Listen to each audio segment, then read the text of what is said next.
Prenez part aux prières qui demandent à Dieu l'unité de son Église. Renouvelez et continuez cette prière sacerdotale, qu'il soit un. Jean 17, 11, 22.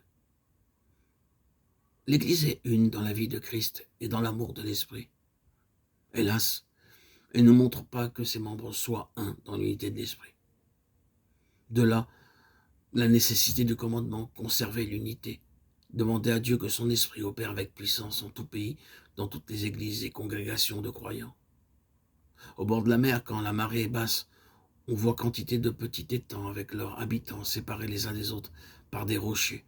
À mesure que la marée monte, tous ces petits étangs sont submergés et se confondent dans le grand océan.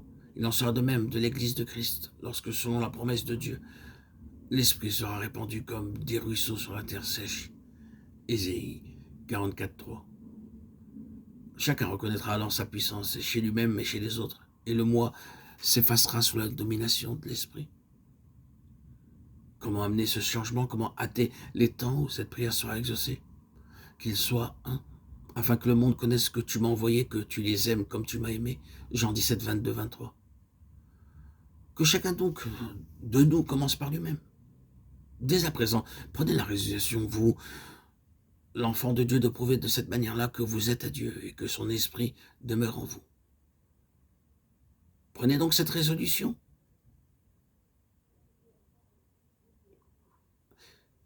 Et pour le pouvoir, pour vous réunir non seulement à ceux qui sont d'accord avec votre manière de penser et d'agir, et encore à tous ceux chez qui l'esprit habite, il faut que l'esprit vous domine entièrement,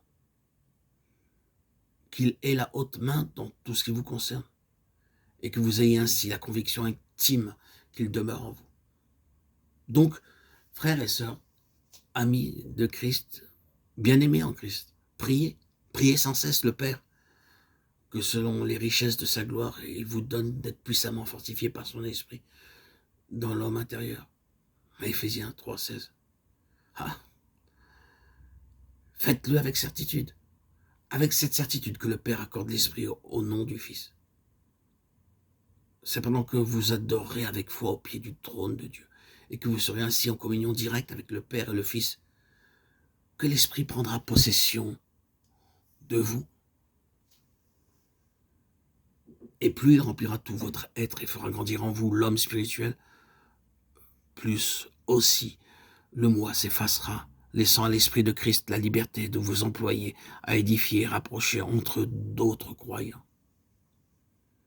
L'Esprit de Christ sera en vous, l'onction sainte, l'huile de consécration qui fera de vous ce que Christ a été ici-bas, le messager de l'amour du Père, soit par votre humilité et votre douceur dans la vie de chaque jour, soit par votre support et votre bienveillance au milieu des difficultés et des disputes d'église, soit aussi par votre cordialité, votre sympathie, votre dévouement à aider tous ceux qui en ont besoin.